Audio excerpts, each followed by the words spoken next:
Very good morning, my dear students. Today we are going to see the money market instruments, commercial bills. Already we learned two instruments, that is treasury bills and certificate of deposits. Now we'll see the commercial bills. Commercial bill means it is a bill of exchange issued by the commercial organization to raise money for short-term needs. Commercial organization means company. Now I'll show you an example. Here you can see Mr. A and B.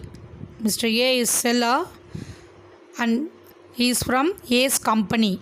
Okay, and B is the buyer. Now here Mr. A is selling goods worth 5 lakhs. And B is saying that after 3 months he'll be repaying the money. So they are having an agreement here that after 3 months, that is after 90 days, that is called the day of maturity. So after 90 days, B says that he'll repay the full amount. So in the meanwhile, Mr. A is in need of money. So to run his business smoothly, Mr. A needs money. So what he do is that he draws a bill. அதாவது drawing அப்படின்னா he'll write, அதாவது எழுதுவார் பில்லை. என்னென்னா mister B வந்து எனக்கு இவ்வளோ amount தரணும் அப்படின்னு சொல்லிட்டு எழுதி ஆஃப்டர் 3 மந்த்ஸ் வந்து இவர் என்னை ரீபே பண்ணுவார் அப்படின்னு சொல்லிட்டு எழுதி அவர்கிட்ட சைன் வாங்குவார். அப்போது மிஸ்டர் பி என்ன பண்ணுவார், அந்த பில் பார்த்துட்டு he'll accept that bill. Okay, I will repay you after 3 months அப்படின்னு சொல்லிட்டு அக்செப்ட் பண்ணி சைன் பண்ணி ஏ கிட்ட கொடுத்துருவார். ஸோ அவர் வந்து மணி ஷார்ட் டேர்ம் பீரியட் அவருக்கு தேவைப்படுது, 3 மாதத்துக்கு அவர் கண்டிப்பாக மணி தேவைப்படுறதுனால அந்த பில்லை எடுத்துகிட்டு என்ன பண்ணுவாருன்னா mister A goes to his bank. அவர் பொதுவாக எந்த பேங்க்கில் ட்ரான்சாக்ஷன் வச்சுருக்காரோ அந்த பேங்க்கில் போயிட்டு இல் ப்ரொடியூஸ் த பில். அப்போது இந்த பேங்கர்ஸ் என்ன பண்ணுவாங்கன்னா அவருடைய பில்லை வாங்கிட்டு ஃபர்ஸ்ட் தேல் அசஸ் த பையர். யார் வாங்குகிறாங்களோ அந்த யார்கிட்ட குட்ஸ் வந்து சப்ளை ஆகுதோ ஃபஸ்ட்டு அவர் வந்து வெரிஃபை பண்ணுவாங்க. இவர் கண்டிப்பாக 3 மந்த்ஸ் கழித்து பில்லு அந்த அமௌண்ட் தருவாரா. So everything after verifying that அதுக்கப்புறம் தான் என்ன பண்ணுவாங்க, அந்த பில்லை வாங்கிட்டு மிஸ்டர் ஏக்கு அந்த ஏ கம்பெனிக்கு என்ன பண்ணுவாங்கன்னா தேல் கிவ் த மணி. அப்போது ஜஸ்ட் லைக் தட் அவங்க கொடுத்த 5 lakhs அப்படியே தரமாட்டாங்க. அந்த 5 lakhsக்கு சர்வீஸ் சார்ஜஸ் தில் டேக். தென் அந்த 3 மந்த்ஸுக்கு முன்னாடியே அவங்க தராங்க இல்லையா மணி. ஸோ ஃபார் 3 மந்த்ஸ் இன்ட்ரெஸ்ட் தில் டேக். அந்த இன்ட்ரெஸ்ட்டும் எடுத்துகிட்டு மிச்சம் இருக்க அமௌண்ட் எக்ஸாம்பிள் 4,50,000 என்ன பண்ணுவாங்க மிஸ்டர் ஏ கம்பெனி கொடுத்துருவாங்க. இதுக்கு பேர் என்னென்னா discounting. So the banks will discount the bill and they'll give the money to mister A company. And this banks after 3 months, அதாவது அந்த மெச்சூரிட்டி டேட் முடியுது இல்லையா, அந்த 3 மந்த்ஸ் முடிஞ்ச உடனே அந்த பில்லை வந்து பி ப்ரொடியூஸ் பண்ணி அவங்க தர வேண்டிய அந்த 5 lakhs வாங்கிடுவாங்க.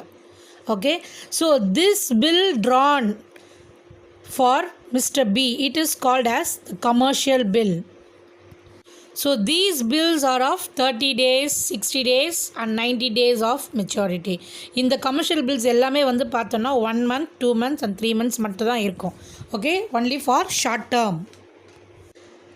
Now features of commercial bills. Features: drawer means the one who draws the bill. Drawer means writer. Okay, the one who writes. அப்போ யார் எழுதுவானா மிஸ்டர் ஏ. ஓகே, ஏ கம்பெனியில் பார்த்தோம் இல்லையா. So mister A is a drawer and who accepts the bill, Mr. B. Okay, so he is the acceptor. Then payee is the one who receives the bill. இங்கே வந்து யார் receive பண்ணுறா, banks. Okay, so banker will be the payee. Discounter, who discounts the bill, again banker. Then endorser in the last video session already I explained. Once again I'll tell you, endorser is nothing but அந்த பில்லுக்கு பின்னாடி வந்து sign பண்ணுவாங்க. யார் அந்த பில்லை draw பண்ணதுன்னா mister A. அப்போ அவரோட சைன் இருக்கு இல்லையா அந்த பில்லுக்கு பின்னாடி. So he is the endorser, the one who signs at the back of a bill or at the back of a check. Then assessment is nothing but here the bank is assessing Mr. B. அதாவது verify பண்ணுறாரு இல்லையா, அதாவது பியால் அந்த காசை திருப்பி தர முடியுமா இல்லையா. So banker is the அசஸர். 7th one, maturity. Maturity is nothing but the day when it comes to an end. So the repaying period after 3 months, after 2 months or after 1 month. Then credit rating. Credit rating, that means here the bank is verifying Mr. B. அப்போது அவங்க என்ன பார்ப்பாங்கன்னா, already he has taken loan, வேறு எங்கேயாவது loan வாங்கியிருக்காரா, இவருக்கு வந்து நல்ல background இருக்கா, இவரால் ரீபே பண்ண முடியுமா, அந்த அளவுக்கு இவருக்கு வந்து வெல்த் இருக்கா. So every thing they'll rate that person, okay, whether they are able to repay the balance amount or the credit. Now let us learn the types of commercial bills. So here totally you have 5 types of commercial bills. The first one is demand and nuisance bills. Demand, you all know. So அந்த bill நம்ம draw பண்ணுறோம் அப்படின்னா, on demand எப்போல்லாம் I'm in need of money, the one who draws the money. இங்கே நம்ம AB பார்த்தோம் இல்லையா. So இந்த ஏக்கு வந்து இது வந்து டிமாண்ட் பில் அப்படின்றது எப்போல்லாம் ஏக்கு மணி தேவைப்படுதோ அந்த டைமில் எடுத்துகிட்டு போய் அவர் அந்த பில்லை கொடுத்து உடனே காசு வாங்குறது. Okay, whenever he is in need, that is demand bill. And nuisance bill is nothing but எப்போ அந்த மெச்சூரிட்டி டேட் முடியுதோ அப்போ மட்டும்தான் அவங்களால வாங்க முடியும். அவர் ஒன்ஸ் வந்து நான் 1 month கழித்து தான் தருவேன்னு சொல்லிட்டாலே, ஆஃப்டர் தட் அந்த 1 month கழித்து தான் எடுத்துகிட்டு போய் பில்லை கொடுத்து அவங்க வாங்கணும். In between they cannot go and get the money. Next, clean bills and documentary bills.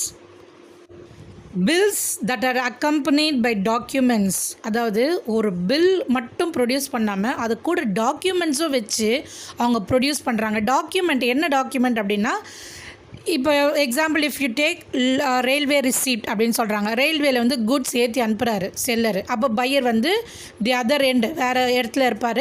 அவர் அந்த குட்ஸ் இறக்கும்போது இந்த பில்லோடு சேர்த்து இந்த டாக்குமெண்ட்டாக இருக்கும். என்ன மென்ஷன் பண்ணியிருப்பாங்களா, என்னென்ன குட்ஸ் இருக்குது, எவ்வளோ குவான்டிட்டி இருக்குது, in detail it be mentioned. Okay, so that is document that will be filed along with the bill.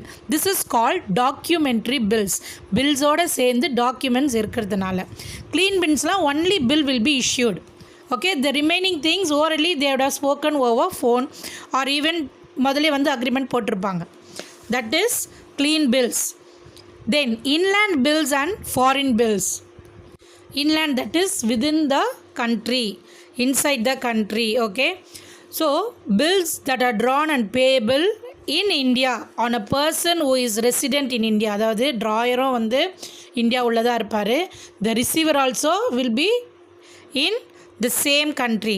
It is called as inland bills. And then foreign bills drawn outside India and payable. அதாவது bills வந்து வேறு நாட்டில் இருந்து எடுத்திருப்பாங்க. Drawer maybe the seller வந்து வேறு கண்ட்ரியில் இருந்திருப்பாங்க. அண்ட் தென் பையர் வந்து இந்தியாவில் இருப்பாங்க. இது வந்து இந்த எக்ஸ்போர்ட் இம்போர்ட்டுக்கெலாம் வந்து யூஸ் ஆகிறது. Okay, so these bills are called foreign bills. So it was taken outside India and payable either in India or outside India. இந்தியாவுக்குள்ளே இருக்கலாம் வாங்குறவர், இல்லை வெளிநாட்டிலையும் இருக்கலாம், வேறு கண்ட்ரிலையும் இருக்கலாம். So it is called as foreign bills. Then indigenous bills. It is a bill drawn within the country and all the trading takes place within that particular state, area or location. Example, chit finance, then Marwadis. They follow the traditional style. இதில் பார்த்தீங்கன்னா காலங்காலமாக எந்த ஸ்டைலை use பண்ணுவோம் அந்த the same rules and regulations they'll be following. Next one, accommodation and supply bills. Here this bill is drawn just for personal use. Example, if you take the same A and B, Mr. A and Mr. B, இவங்க ரெண்டு பேர் ஃப்ரெண்ட்ஸாக இருக்காங்க. now A is in need of money. அவருக்கு வந்து ரொம்ப அர்ஜெண்ட்டாக மணி தேவைப்படுது. அப்போ அவர் என்ன பண்ணுறாரு, B அப்ரோச் பண்ணுறாரு. Is saying that. ஸோ அவங்களுக்குள்ள ஒரு மியூச்சுவல் அண்டர்ஸ்டாண்டிங். அவங்க என்ன பண்ணுறாங்க, ஓகே நான் உனக்கு பதிலாக வந்து சைன் பண்ணுறேன் அப்படின்னு சொல்கிறாரு. அப்போ மிஸ்டர் ஏ என்ன பண்ணுறாரு, is drawing a bill and the bill is producing it to Mr. B and Mr. B accepts it and he signs the bill. இந்த சைன் பண்ண பில் எடுத்துகிட்டு போய் he is giving it in his bank. Same அந்த bank கிட்ட கொடுக்குறாங்க. அந்த bankers என்ன பண்ணுறாங்க, after maturity date he'll be collecting the money from Mr. B. அப்போது இவங்க அந்த மெச்சூரிட்டி டேட் கலெக்ட் பண்ணுறதுக்கு முன்னாடியே மிஸ்டர் ஏ என்ன பண்ணுவார்னா, பி கிட்ட வந்து அந்த அமௌண்ட்டை கொடுத்துருவார். கொடுத்த உடனே அதை வந்து அவர் மிஸ்டர் பி வந்து பேங்க்ஸ் கிட்ட ப்ரொடியூஸ் பண்ணிவிடுவாங்க. So this is called accommodation and supply bills. இதில் என்னென்னா, இங்கே நடுவில் வந்து எந்த ஒரு குட்ஸ் விற்கிறதோ வாங்குறதோ இருக்காது, சப்ளை ஆஃப் குட்ஸ் எதுவுமே இருக்காது. பட் என்ன, மிஸ்டர் ஏக்கு வந்து மணி ரொம்ப அர்ஜெண்ட்டாக தேவைப்படுறதுனால அவர் பி கிட்ட சொல்லி இவங்களுக்குள்ள mutual understanding oda they'll be drawing this bill. This bill is called as accommodation and supply bills. Now next we'll see the other instrument, that is government or gilt-edged securities market. So when there is a need for the government to face the demand, அதாவது எப்போல்லாம் வந்து கவர்மெண்ட்டில் வந்து deficit இருக்கோ, நிறைய பண பற்றாக்குறை இருக்குது, they are in need of money, at that time they'll produce the securities. என்ன செக்யூரிட்டிஸ் பார்த்தோன்னா ப்ராமிசரி நோட்ஸ், ஸ்டாக்ஸ், பாண்ட்ஸ், இதெல்லாம் தான் வந்து செக்யூரிட்டின்னு சொல்லுவோம். So they'll issue this to the public, to the individuals, to the financial institutions, banks, insurance companies and corporate sectors. A market whereby the government and gilt-edged securities can be bought and sold is called government securities market. அதாவது it is a market where the government securities are sold. Government securities, just now we saw, that is promissory notes. So they'll be selling in this market. Then gilt-edged securities, that means it is a written document. அதாவது அந்த காலத்துலலாம் பார்த்தோன்னா ஒரு written document, 4 edges, the 4 side of the documents will be in gold color. Okay, so the 4 side edged, அந்த edges இருக்கு இல்லையா, with gold are called gilt edged. இதுக்கு பேர் தான் வந்து gilt edgedன்னு சொல்லுவாங்க. இது ஃபஸ்ட்டு பார்த்தோன்னா in 1694 the first gilt edged securities issue பண்ணியிருக்காங்க. எப்போன்னா இங்கிலாந்து அரசர் king Williams. Okay, so he issued this in the Bank of England. எப்போன்னா at that time he is in need of money. ரொம்ப பற்றாக்குறை இருந்தது. ஏன்னா war, they have taken war against France. So இங்கிலாண்டுக்கும் ஃப்ரான்ஸுக்கும் அப்போ வார் இருக்கும்போது, போர் நடக்கும்போது அப்போ நிறைய அவங்களுக்கு வந்து பணம் தேவைப்பட்டது. அப்போ இங்கிலாந்து அந்த கிங் என்ன பண்ணார்னா இந்த பில் வந்து ட்ரா பண்ணார். இந்த பில் எடுத்துகிட்டு போயிட்டு சோல்டு இந்த மார்க்கெட். அப்போது பேங்க் ஆஃப் இங்கிலாண்டில் வந்து அது விற்றார். அப்போது அந்த பேங்க்ஸ் என்ன பண்ணாங்க, டு த பப்ளிக்ஸ்க்கு வந்து அதை செல் பண்ணாங்க. அப்போ நிறைய ஃபண்ட்ஸ் அவங்களால வந்து திரட்ட முடிஞ்சுது. Okay, so it was the first gilt edged securities. But nowadays it is not there. இப்போது பார்த்தோன்னா எங்கேயுமே இதை ஃபாலோ பண்ணுறதே இல்லை. Okay, now will see the characteristics of this government or gilt-edged securities. Government securities plays a significant role in the Indian money market. எப்பயுமே வந்து கவர்மெண்ட்டோட இன்ஸ்ட்ருமெண்ட்டுக்கு ஒரு நல்ல மதிப்பு இருக்கும். அது இல்லாமல் எப்பயுமே டிமாண்டில் தான் இருக்கும். பிகாஸ் ஏன்னா அதை நம்பி வாங்குவாங்க. So the characteristics of government securities are agencies, the first one. So ஏஜென்சிஸ்னால் who all can issue, யாரெல்லாம் வந்து இந்த செக்யூரிட்டி இஷ்யூ பண்ணலாம். So it is issued by the agencies such as central government, state government, semi-government. So எல்லாமே வந்து government based. Okay, securities governmentல issue பண்ணுறதுனால full and full they'll take in the state wise government they'll be issuing, then semi-government, then authorities like local government authorities, example like municipalities, autonomous institutions such as metropolitan authorities, port trust. So இங்கெல்லாம் வந்து government securities வந்து issue பண்ணுவாங்க. Then who'll play the major role here? Full and full யார் play பண்ணுவான்னா எல்லாமே வந்து RBI தான், reserve bank of India. So here RBI, that is Reserve Bank of India, will take a special and active role in the purchase and sale of these securities. இந்த securities விற்கிறதுலையோ வாங்குறதுலையோ வந்து இவங்க தான் big role they'll be playing. It is why, because to increase and decrease of the money management. Then nature of securities. Securities offer a safe avenue of investment through guaranteed payment of interest.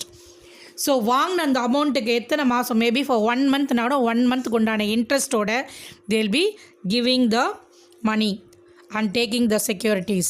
Then liquidity profile. Liquidity profile is that whenever they are in need, எப்போல்லாம் அவங்களுக்கு காசு வேணுமோ, security யார் வாங்கினாங்களோ அவங்களுக்கு எப்போல்லாம் காசு வேணுமோ அப்போ வந்து இமீடியட்டாக they'll get the money. இமீடியட்டாக அவங்களுக்கு காசு வர மாதிரி செய்வாங்க. So it will be issued by central government. Okay, so accordingly liquidity profile of securities issued by central government is high. So anytime they can get the money. Then tax rebate. Tax rebate means if any investors buys the securities, okay, இது instrument வாங்குறாங்க அப்படின்னா maybe இந்த shares கவர்மெண்ட்டோட ஷேர்ஸோ இல்லை promissory notes வாங்குறாங்கன்னா அவங்களுடைய tax file பண்ணும்போது இதையும் வந்து அவங்க சேர்த்து அட்டாச் பண்ணி வைக்கும்போது அவங்க என்ன பண்ண எக்ஸாம் பண்ணிவிடுவாங்க. ஓகே, நீங்கள் கவர்மெண்ட் செக்யூரிட்டிஸ் இவங்களை வாங்கியிருக்கீங்களா, அப்போ இதுக்கு வந்து நீங்கள் டேக்ஸ் கட்ட வேண்டாம். So it will be exempted from paying tax. Then market. Here the government securities market in India has two segments, that is primary market and secondary market. This already we learned. In primary market only new issued bonds or shares will be sold, and in secondary market multiple times. Okay, then இது என்ன அப்படின்னு பார்த்தோன்னா, in this market there is no standardized procedures. அதாவது ஒரு securities வந்து transact பண்ணுறாங்க அப்படின்னு விற்கிறது வாங்குறது நடக்குதுன்னா அங்கே வந்து ஸ்டாண்டர்டைஸ் ப்ரொசீஜர்ஸ் எதுவுமே இருக்காது. அதை நம்ம ஏற்கனவே பார்த்துப்போம், ஓவர் த கவுண்டர் மார்க்கெட்டுன்னு சொல்லுவாங்க. Okay, so no certain regulations, rules and regulation எதுவுமே இருக்காது. Procedures based only on buyers and sellers. இவங்க ரெண்டு பேருக்குள்ளே இருக்கிற ப்ரொசீஜர்ஸ் மட்டும்தான். இவங்க விற்கிறாங்க, இவங்க வாங்குறாங்க அப்படின்னா அவங்களுக்குள்ள மியூச்சுவல் அண்டர்ஸ்டாண்டிங் இருந்தால் மட்டும் போதும். Okay, then 7th one, forms. எப்படிப்பட்ட ஃபார்ம்ஸ் இஷ்யூ பண்ணுவாங்க அப்படின்னு பார்த்தோன்னா, இன்ஸ்கிரைப்னா எழுதுனது. Okay, it's a written one, and then stock certificates, promissory notes and bearer bonds. So யார் பாண்ட் மீன்ஸ் லோன். ஓகே, யார் இஷ்யூ பண்ணுறாங்களோ, ஸோ இது லோனாவோ they'll be issuing. Then 8th one, participants. Who all will participate here? The participants in government securities யாரெல்லாம் இருப்பாங்கன்னா, including central and state governments whose holding represent governmental transfer of resources. யார் hold பண்ணியிருப்பாங்க அப்படின்னு பார்த்தா, state wise பண்ணும்போது state governments, central wise பண்ணும்போது central governments will take part. Then trading. So as there is a great demand in securities of government securities நிறைய demand இருக்கிறதுனால mostly வந்து secondary மார்க்கெட்டில் அந்தளவுக்கு அவங்களுடைய செக்யூரிட்டிஸ் இருக்காது. ஏன்னா already banks and corporate will be holding that. அவங்க ஏற்கனவே வாங்கிடுவாங்க. So the trading will take place there. Then issue mechanism. The public டெப்ட் office, that is PDO of the RBI undertakes to issue government securities. எப்பயுமே வந்து RBI அவங்களோட கண்ட்ரோலில் வச்சு தான் they'll be selling, they'll issue this government securities. Then issue opening or notice for the issue of the securities is made a few days before the public subscription is open. அதாவது எப்போ ஒரு government securities அவங்க வந்து செல் பண்ண போகிறாங்களோ before it self they'll give a notification. அப்போது ஒரு notification எப்படின்னா பேப்பரில் ஆட் கொடுக்குறது, and then even in medias. So எந்த மீடியாஸ்லாம் வந்து பப்ளிக்கில் ஈஸியாக ரீச் ஆகுதோ through that they'll be giving notification that they are going to issue public securities before few days. ஒரு கொஞ்ச நாட்களுக்கு முன்னாடியே வந்து அவங்க எல்லாருக்கும் சொல்லுவாங்க. Then 12th one, grooming gradual. So what this Reserve Bank of India will do is that before the maturity date of that security, அந்த செக்யூரிட்டியோட அந்த இன்ஸ்ட்ருமெண்ட்டோட அந்த மெச்சூரிட்டி டேட் முடியும் போது கரெக்டாக என்ன பண்ணுவாங்கன்னா they'll take the control. அவங்க கண்ட்ரோல் எடுத்துகிட்டு வந்துடுவாங்க. அப்போது யார் வந்து செக்யூரிட்டி கொடுத்துட்டு மணி வாங்கினமோ அவங்க வந்து ரிசர்வ் பேங்க் ஆஃப் இந்தியா கிட்டே அப்ரோச் பண்ணி they'll give the securities. அப்போ ரிசர்வ் பேங்க் ஆஃப் இந்தியா என்ன பண்ணுவாங்கன்னா அந்த செக்யூரிட்டி வாங்கிட்டு இவங்க வந்து அந்த மணி ரீபே பண்ணுவாங்க. அவங்க எவ்வளோ ஃபஸ்ட்டு கொடுத்தாங்களோ அதுக்கு உண்டான interest plus profit everything they'll issue to the individual or a sector. யாருக்கு தரணுமோ அவங்களுக்கு கொடுத்துருவாங்க. So this is called as grooming gradual. அதாவது செக்யூரிட்டிஸ் பப்ளிக் கிட்ட இருந்து RBI வாங்கிட்டு அவங்களுக்கு வந்து திருப்பி ரீபே பண்ணுறாங்க இல்லையா, தட் இஸ் ரிடீம் பண்ணுறதுன்னு சொல்லுவாங்க. தென் ஸ்விட்சிங். The purchase of one security against the sale of another security carried out by the RBI in the secondary market. It is nothing but when selling one security, ஒரு security விற்க அவங்க என்ன பண்ணுவாங்க, side by side இன்னொரு security வாங்குவாங்க. Okay, so இது ஒரு exchange மாதிரி தான். ஒரு செக்யூரிட்டி இந்த சைட் பப்ளிக் விற்கிறாங்கன்னா the other side they'll get the security from another end. So this will done only in open market operations. For controlling money supply and for increasing and decreasing of money supply, this will take place. Then auctioning அப்படின்னா ஏலம் எடுக்கிறதோ ஏழை விடுறதுன்னு சொல்லுவாங்க. Okay, இதில் என்னென்னா when they give the securities, government securities கொடுக்கும்போது யார் அதிக ஏலத்துக்கு எடுக்கிறாங்களோ, அதாவது ஏலம் எடுக்கிறாங்களே, that is called as bidding. Bid பண்ணுவாங்க. சப்போஸ் ஒருத்தர் வந்து 5,000 அப்படின்னு சொன்னால் இன்னொருத்தர் ஆட்டோமேட்டிக்காக 6,000. அப்போ யார் அதிகமாக கோட் பண்ணியிருக்காங்க, ஓகே, அவங்களுக்கு தான் வந்து என்ன பண்ணுவாங்க, they will be selling. That means the securities are sold to the highest bidder is known as auctioning. யார் வந்து அந்த செக்யூரிட்டி, அந்த இன்ஸ்ட்ருமெண்ட்டை வந்து ஹையஸ்ட் ரேட்க்கு பிட் பண்ணுறாங்களோ, அதில் எடுக்கிறாங்களோ, that is called as auctioning. Okay students, with this the second unit is over. In the next video session we'll be learning from third unit and 7th chapter. Thank you students. Have a nice day.